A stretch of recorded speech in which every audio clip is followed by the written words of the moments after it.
Good morning, everyone. This is Gabrielle from St. Cloud Nursery. How are you doing? How's your summer? What's going on with you? Glad you're here. I did a big inventory of my stuff out in my storage closet, just because, you know, with all of the weirdness regarding shortages and things, I wanted to make sure that I had what I needed and I wasn't over ordering things. I kind of know how many babies I can paint in a year, and I'm guessing in a year all this stuff will be resolved, hopefully. So I went out there and kind of, you know, took stock. The funny thing is that I have everything like in nice tubs and labeled and everything, but over the last like month, I've been ordering things and I haven't had time to put them away, so they're still in their boxes that they were shipped in.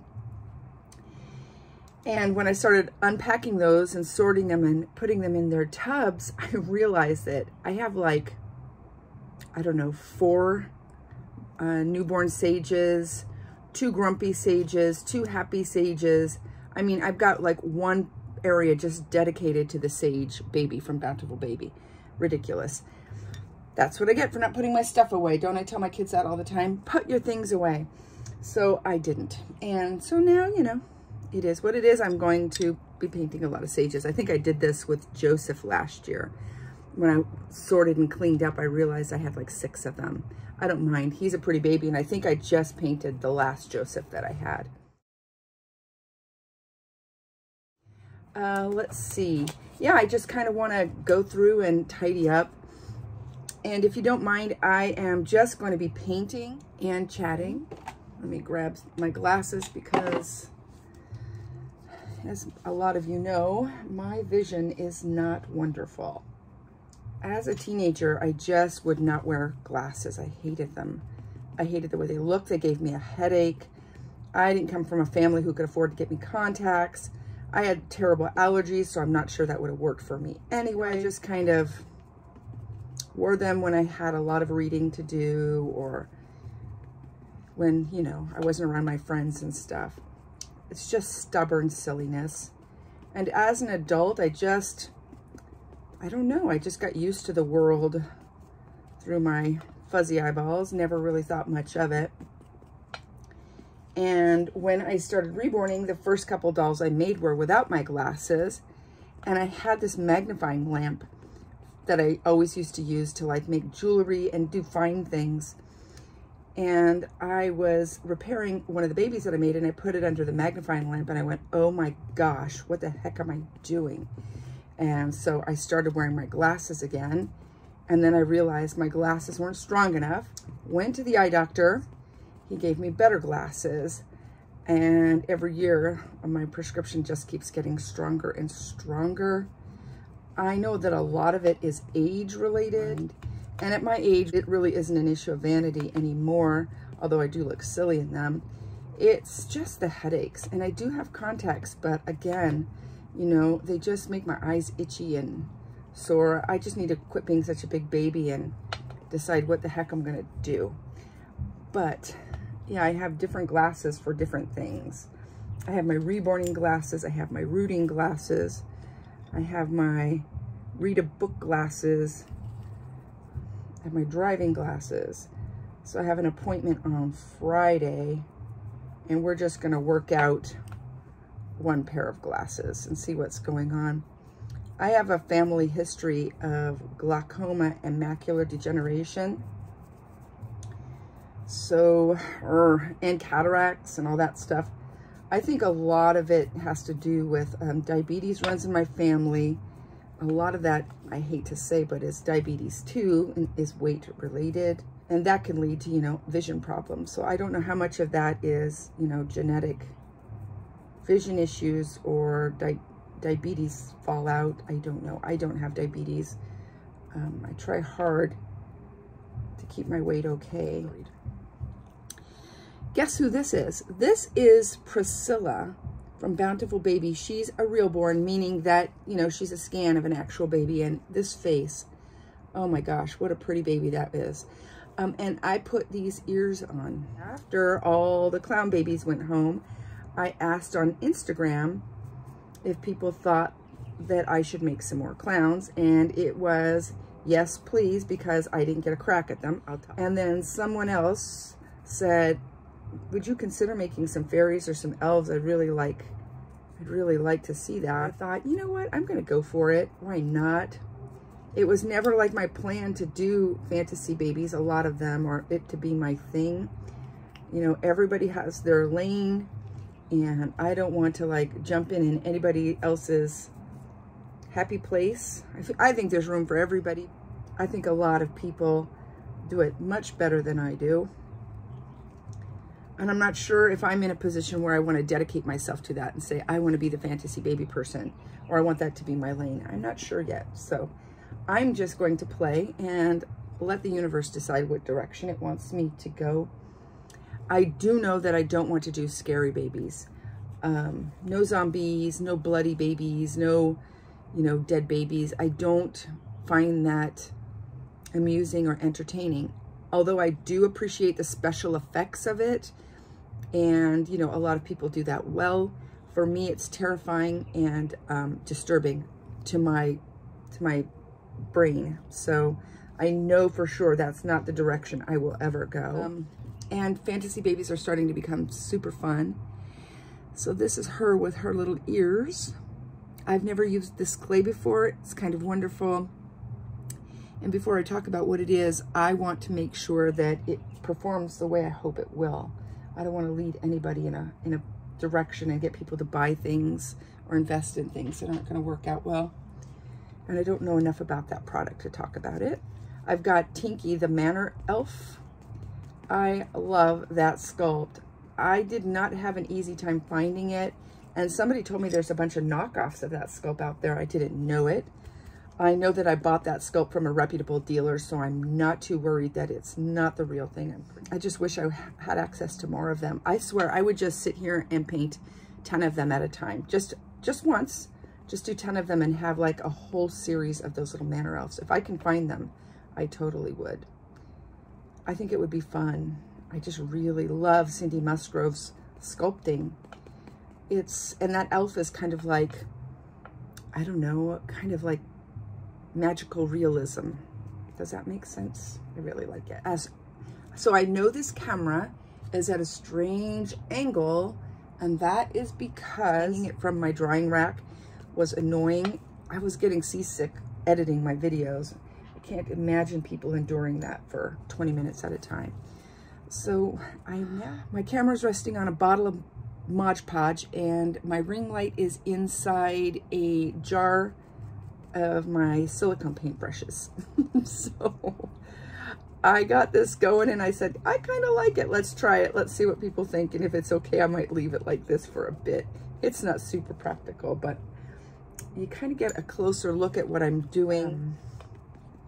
I don't know. I think it's just nice to have a little change. I am just putting some flesh layers on these babies because I shaded them rather aggressively, and I'm just trying to lighten things up a little bit. This is really good for softening, but the problem with doing this is that it can, if you overdo it, it can look powdery, and if you're not careful, you undo all the work that you did. Yeah, and you risk getting all of this pale skin tone stuff inside of those nooks and crannies. And if you scrape it out at this point, you're also going down through the layers of pink and blue and gold and lavender and whatever other undertones you had going on. So you just have to be careful. Genesis paint and what's going on with that. I don't have any new stuff, just really what I've heard on forums and what they have posted to their site, which is information you probably already have.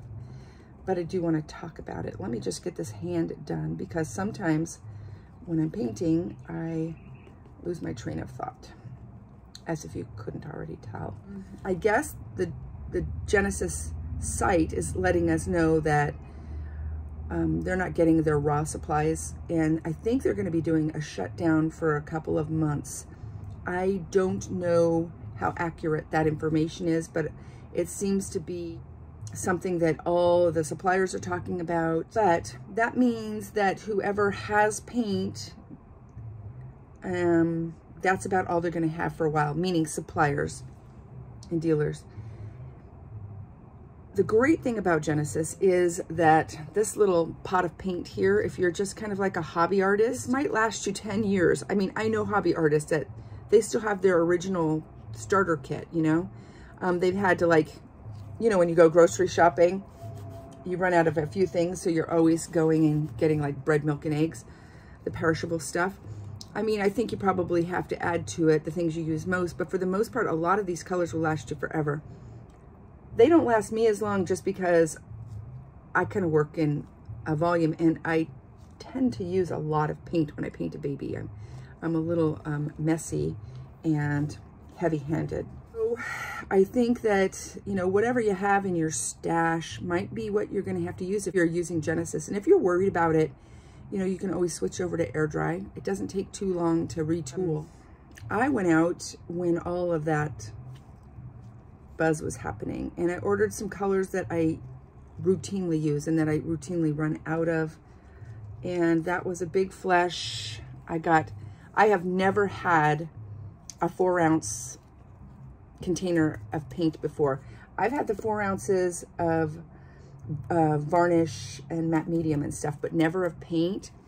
How I wish I would have thought to just buy one of each color that I used of this, and I would probably never have to buy paint again. Usually this is the biggest that I ever get. So I was able to score this titanium white quite by accident.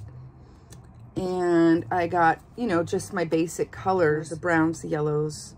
I didn't get any blue because my blue lasts me forever and ever and ever and ever. I use so tiny, just a tiny bit of it. And I have a bunch of half-empty blue pots.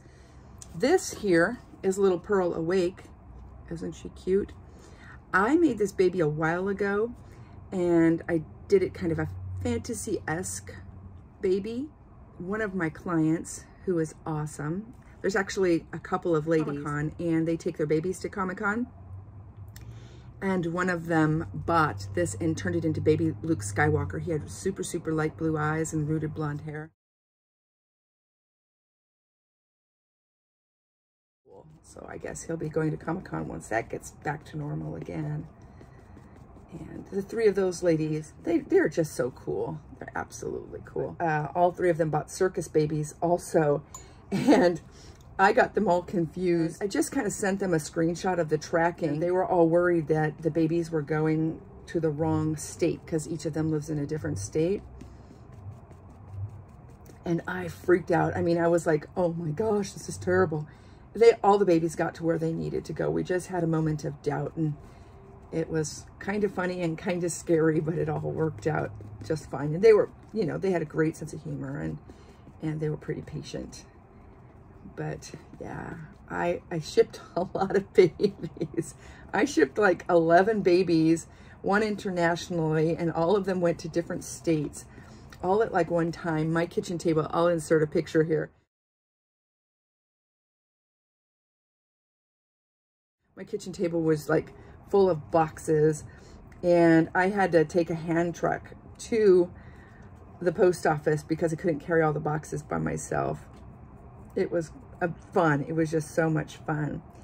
And the weird thing was that before I listed the babies, I had, you know, done this little video saying, so this is how I sell my babies, and this is why I don't sell them here, and this is what I do. And I was so detailed. And then when I went to go sell all the clown babies, I did something entirely different. I think what happened was, as I was doing photo shoots, I got kind of inundated by people who were interested.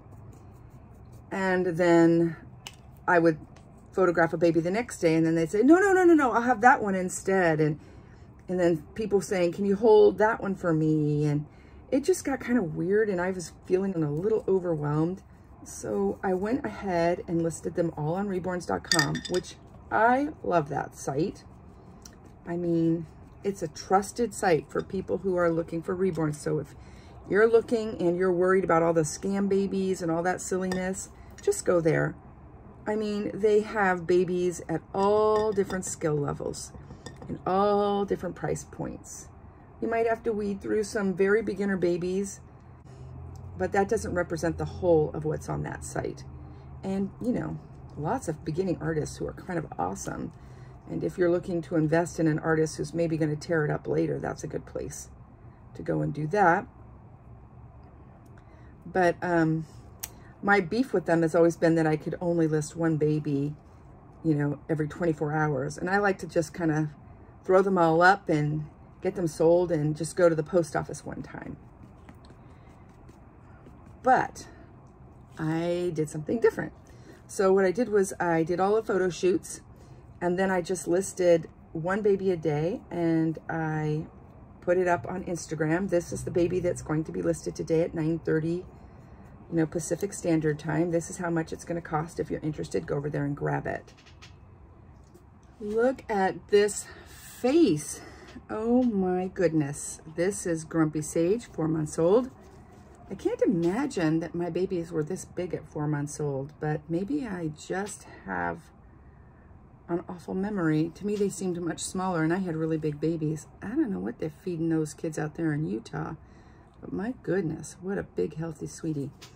I love this sculpt. A couple of days ago, Bean was painting hers on the Twisted Beanstalk. Go check out her channel. It's pretty awesome. She was painting hers, and I was saying, oh, I just love it. I love it. I can't wait to see what you do. And she said, oh, you really need to get this sculpt. And I said, I have it. I'm so going to start working on it. And it's a big old baby, you know, like Joseph, big Joseph. It takes a couple trips to the New Wave to get them cured. I'm going to do a little bit of a yellow wash. This is probably my third yellow wash on this baby. But for some reason, I can't explain why, it just doesn't seem to be soaking in. And my vision was to do a fantasy baby, a circus baby. But I kind of don't want to. I kind of want to just make a traditional baby, but I have 2 of them. So I think I'll just keep moving forward with the circus baby, and then the next one I will make a traditional baby. I'm super grateful that the response to the circus babies was so wonderful. I had so much fun. It did take me a lot longer to make them than a traditional baby, but you know, I just had a good time, a really good time. That doesn't mean I didn't work hard. I think people confuse that. They think because you're having fun that it's not really a job or it's not really work. It is. Just lucky me, I enjoy it, right? Some people get to enjoy their jobs. Look at these legs, these little ham hocks. And I'm going super light with just like a super mustardy ochre diluted wash here. Actually, that's a little thicker than I wanted. So let's see, we talked about the Genesis paint thing. I think we're all going to be okay. If worse comes to worse, you know, we can do a little bit of air dry, right? Nothing wrong with that. Oh, I have so many projects. I have all these silicone dolls that I bought that they just need to get painted. I just have to retool to do it, and I'm in a vinyl groove. I also have about, I don't know, 5 gallons of silicone, and I just found out that that stuff can go bad if you don't use it within a certain amount of time. So I really need to get cooking. I have a couple of mermaid baby molds that I made for the Rose Show when it was all going to be like that beach sea theme for a couple years, and I need to make new molds. I still have my originals now that I figured out how to do it, and get those babies made for other people. I'm going to sell those as blanks for the most part. I mean, I'm going to paint a couple for myself.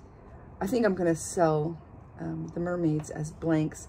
They're really great for people who are just beginning because you can play with color, and they're small, and they're not going to be a huge, huge investment. I mean, some of these sculpts, and they're worth it, you know, are going for between $900 and $2,500. And so beginners really need something to play with until they feel confident. So I don't mind pouring those. I just have to have like a couple of weeks where all I'm doing is casting mermaids. Have that to do. I'm giving this guy a little bit more yellow too. I think I'm accidentally using the primary method. I'm not meaning to, but there's something about this vinyl that I'm using.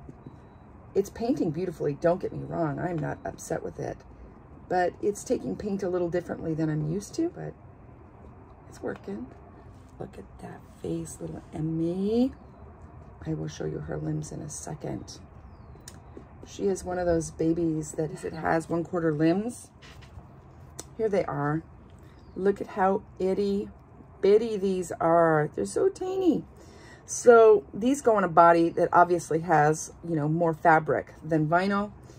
And the cool thing about that is that you get all this posability that you wouldn't normally get. Now, you know, it just depends. You're always trading one thing out for another thing.